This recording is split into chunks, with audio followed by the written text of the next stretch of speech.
Hi, hello. Welcome to another episode of Isaiah's Newsstand. It's your host, Isaiah Edwards. The date is June 10th, 2022. How the heck are you? Let's see. Let's talk about some Isaiah news, if you will. Not much has happened. I've been working a lot, maintaining.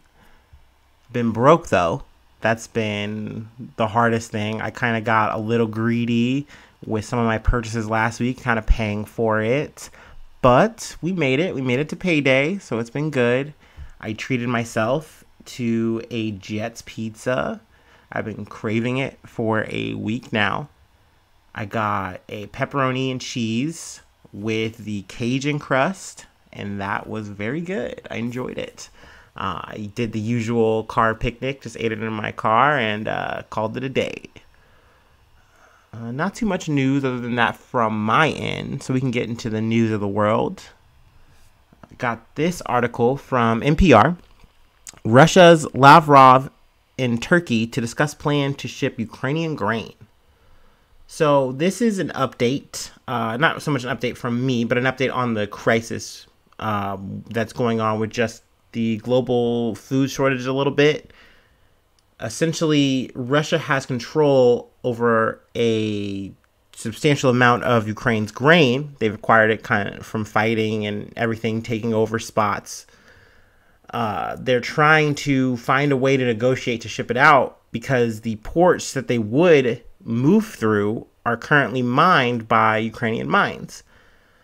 Now, you would think, well, the diplomatic thing to do, best thing to do would be to have Ukraine come through, get those mines out. The problem is that would leave them vulnerable, especially like the Odessa area, to, be hit by Russia from the sea. So that's not advantageous for them. They don't want to make that concession, even if it is for food, even if it is food for the world. We've discussed this in other podcasts, but Ukraine is the breadbasket of the world in a lot of ways. It's been called that. Combined with also like the fertilizer and stuff from Russia, it's just a lot of resources just come up out of that area, and right now they're not able to be moved. So it's a big problem. It's adding on to the crunch, the economic crunch that everyone's going through, as well as, just countries that are literally going through food shortages that get this help on a yearly basis now aren't getting anything. And that's not good. Obviously, that's a big problem. Let's see. Yeah, an estimated 22 million tons of grain are sitting in silos in Ukraine. Turkey has been a mediator throughout this conflict. They continue to be so. Play both sides. You always come out on top, right? So it definitely makes sense. Also, it's good for them to kind of be the mediators in the situation. Let's see what else we got here. Our efforts are continuing concerning the technical planning on such issues as how it will be done, how the mines will be cleared, who will do it, how the corridor will be established, and who will escort the ships. This is from Akar, the Turkish defense minister, Hulusi Akar. So there's a lot of moving parts to this. Who knows if they're actually going to be able to get anything concrete worked out. This has been a growing problem, and now we are at the kind of limit of it just because harvest times, I think, have exceeded the window. So now grain is literally just sitting in the silos that should be moved, and you now should be filling up those silos with new grain, if I'm not mistaken. So this isn't good. Not a good move. Also, in this article from the NPR, they go on to talk about just the situation with Sweden and Finland and how Turkey's also not kind of cool with that. It also kind of made me think I wonder if they have a little bit of protest because it is something that maybe Russia kind of might echo and say if they were in the ability to speak. But I do think it is personal for Turkey. They have their own stake in their things from what they've mentioned. But at the same time, I do think that they will be smoothed over by the collective whole that is NATO. in terms of the emission of Swinland? No, that sounds bad. Sweden and Finland. And some more Ukraine news. Got this from Reuters. 2 Britons, 1 Moroccan, sentenced to death by court of Russian proxy in Ukraine. So the Donetsk People's Republic, which is the proxy that is mentioned, they sentenced 2 Britons and a Moroccan who were captured while fighting. And these are people who, came through in like a mercenary kind of style situation. They wanted to help out. They saw a problem with this war, the atrocities that they knew would be committed or they were already seeing committed, and they wanted to do something. So they got involved. They went to go fight. We've already talked about some of the people who have died, just in terms of like reporters.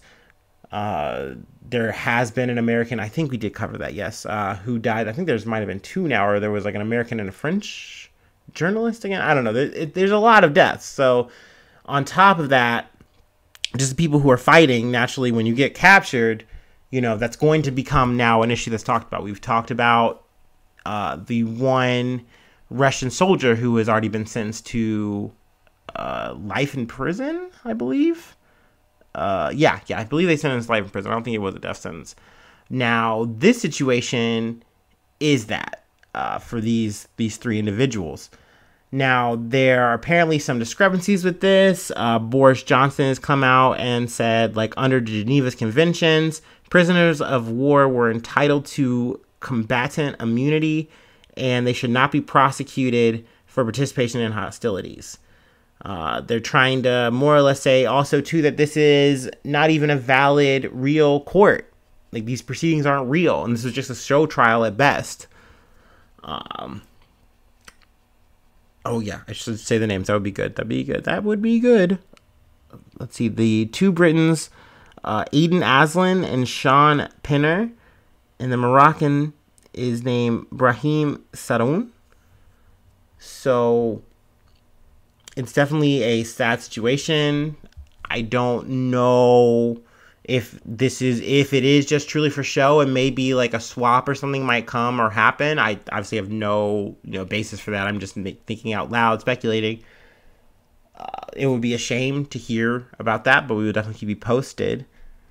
Yeah, I mean, these are the sticky things, and also just it goes to kind of show how this is gonna go in the post in terms of like what a conquered area is going to do and move like. It'll wind up, I feel like, looking a lot like how Crimea was, post 2014, where you do see a lot of just, well, now everything is pro-Russian because no one who was, pro-Ukraine and had Ukraine stance is there anymore. They're all pushed out and gone, and it's just those people who are just for whatever Russia wants. So even though this isn't Russia necessarily saying and doing the thing, it is, that's just how the proxy situation works. Let's take it to America. Let's go back to the States. And actually, I'm going to take a quick little breaky real quick. A little refresher, if you will.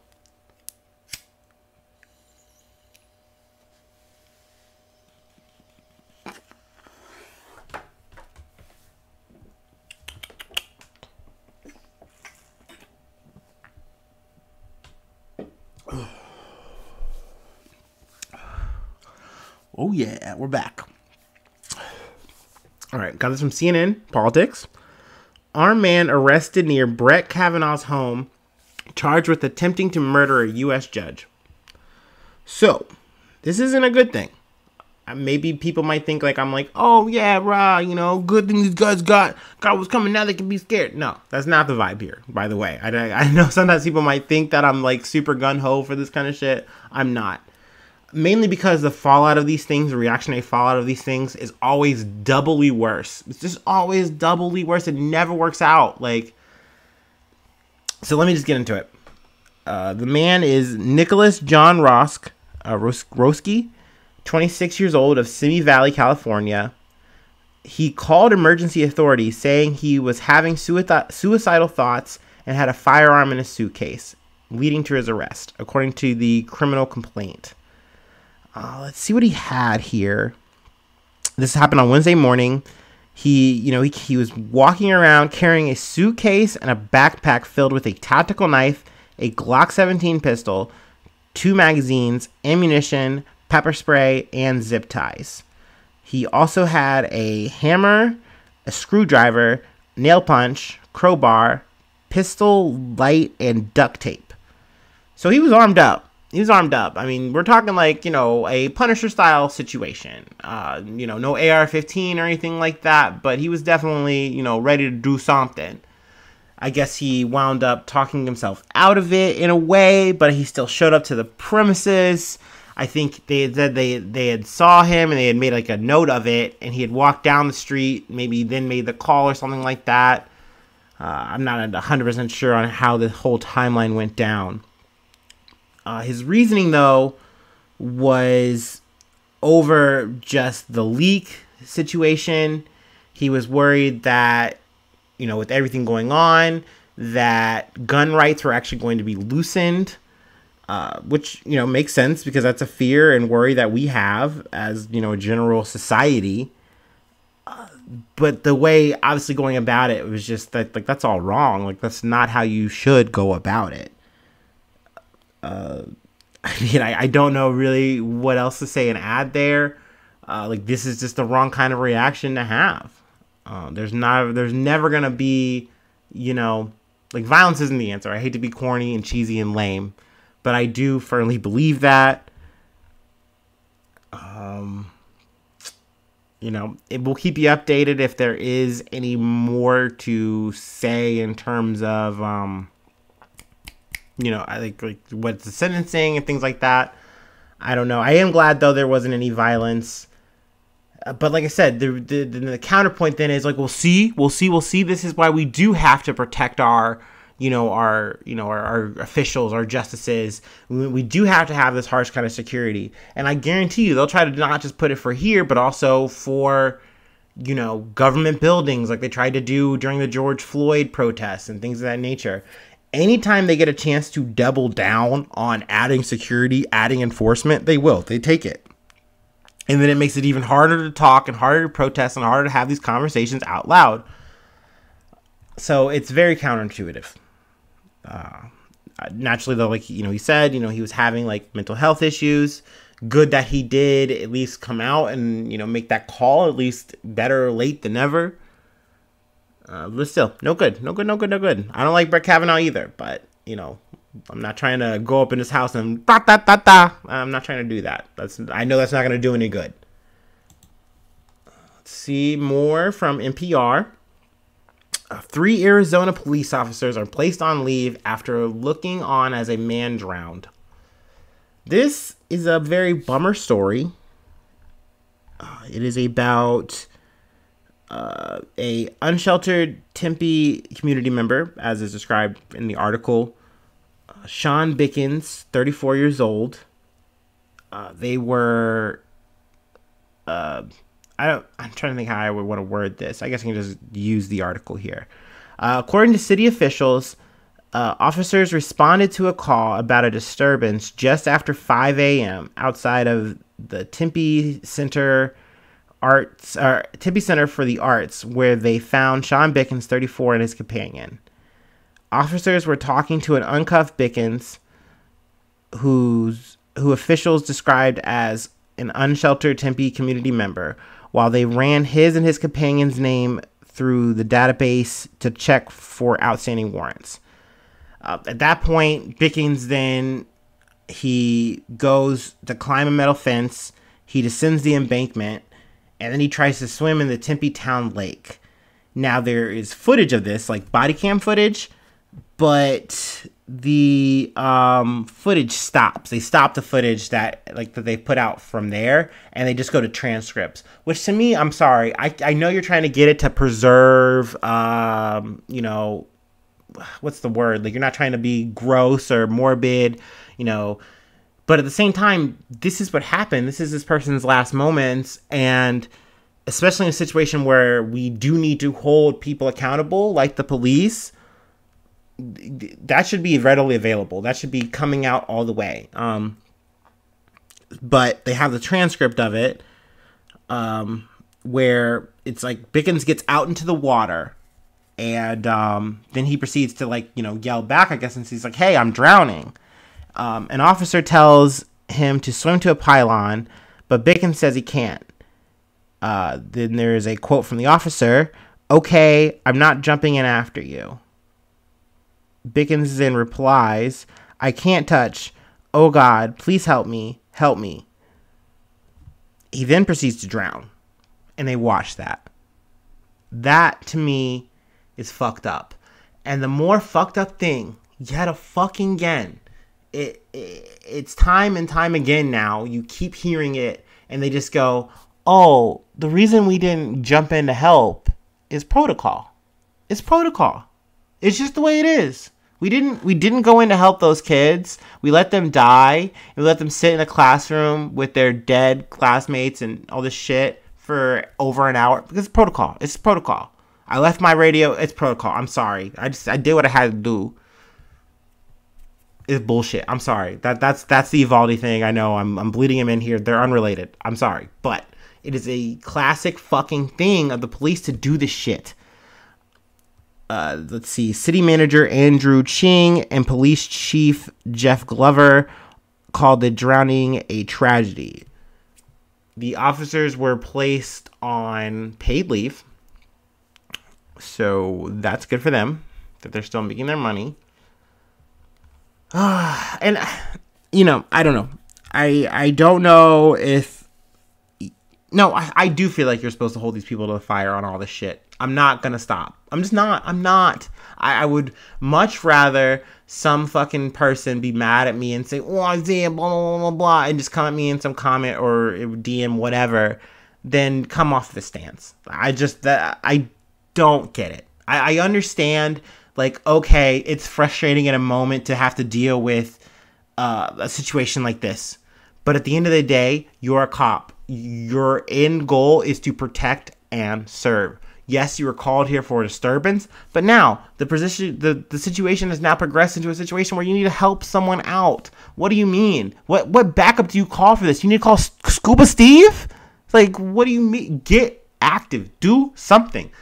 Like, the only bullshit excuse I'm willing to fucking hear here is like, hey man, I couldn't swim. I don't have the ability. Like, I'm sorry, but the cops that I was grown up to think were gonna help me are the motherfuckers who are like, yeah, helping getting cats out of trees and helping out people in need and all this kind of fucking shit and stepping in the line of duty and doing something.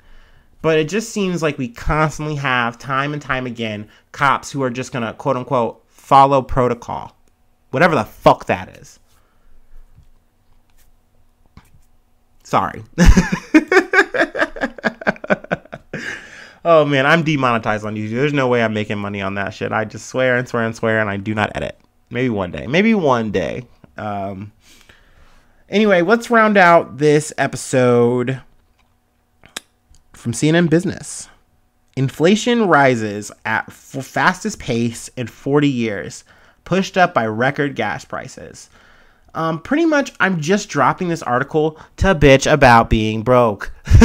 No, I wanted to talk about an issue that I had. What was it? I want to say Tuesday, Wednesday, or maybe it was Monday, Tuesday. But it was like top of this week, and I remember, for me, this is me. I'm an Ohio boy. I wake up. I need to get gas. You know, it happens. That's the way it works. I'm lazy. I should have got on the way home from work. I just did it. But when I went to bed, it was $4.79 for gas. I wake up the next day, and it's $5.09. They hiked that shit up, and I'm like, what? What the fuck? Like, I have like $20 to my name right now. What are you doing? So needless to say, I was in a pinch. I was in a little bit of a pinch. So I got a little bit of drop of gas, and I made it work. But it's crazy how fast the rates have gone up. Now, this article has a ton of numbers, and if you guys don't know by now, numbers are a fucking weakness for me. That's my kryptonite. It's already hard enough for me to talk about issues I have barely any depth in. You throw numbers in and you tell me, like, hey, look at this chart and these graphs and all that. I'm going to just make the swirly face emoji and just wonk out. So I won't try to, bog you down too bad on that. But we can talk about gas prices. Gas prices drove inflation to 8.6% for the 12 months ending in May, higher than the pace in April, according to the latest Consumer Price Index. Okay, that's what the CPI is. The government basic inflation measure. Also, according to a core CPI reading, which strips out volatile food and energy prices, posted a 6% increase over the same period, higher than the previous month's level. Both readings are among the biggest jumps in price experienced by consumers since 1981. The article kind of goes on to, further elaborate this kind of stuff, talking about energy prices, shelter, which, I've talked about before. Just rent going up is crazy out of nowhere. It's dumb high everywhere. I mean, I'm sweating just thinking about it. We're really worried, is the Fed going to be able to steer us away from a recession?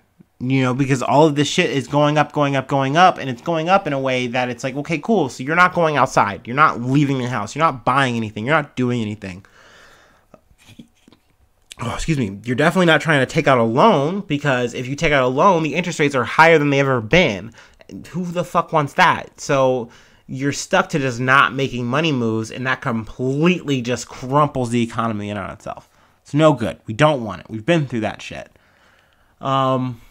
I don't know. It's crazy. I find myself thinking a lot of times, like, I knew that being an adult was hard, but now I can see that, like my dad, he raised me, did a lot of, stuff to make sure that we were, the family was good, that we were all good.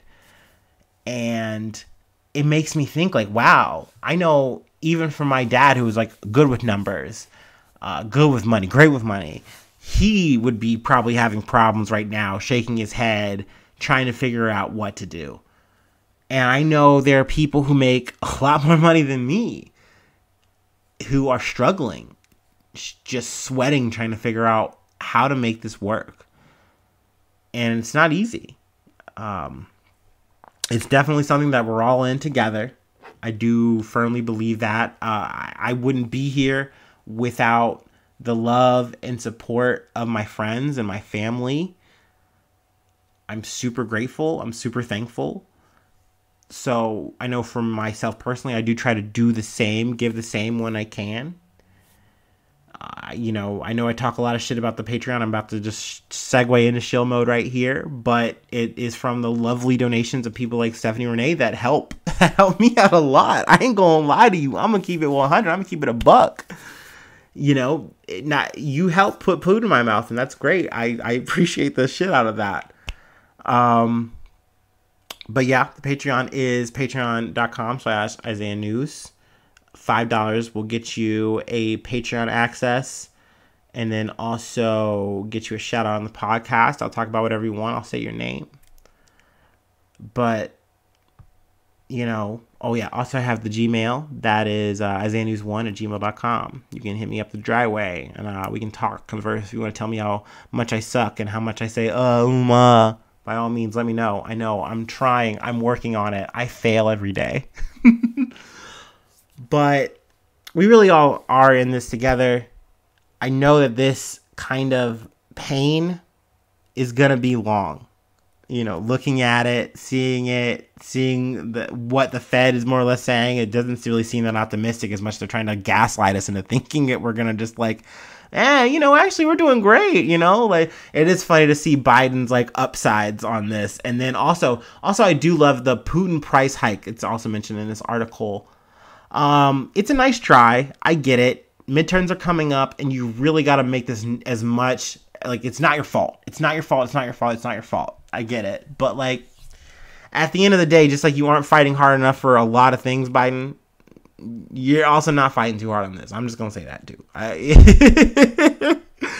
This is definitely more of a liberal podcast, if you will, but like, I'm not friends with Joe Byron. But that's pretty much the episode. Thank you for, keeping up, sticking around. Hopefully I'll see you soon for some more good news, but I already kind of have a mental cue of what I'm going to talk about on the episode. I'm not too stoked, but I'll be happy to see you all the same, and hopefully you'll be stoked to hear my voice. So yeah, hopefully I see you soon for some more good news. I love you. Bye-bye. Mwah.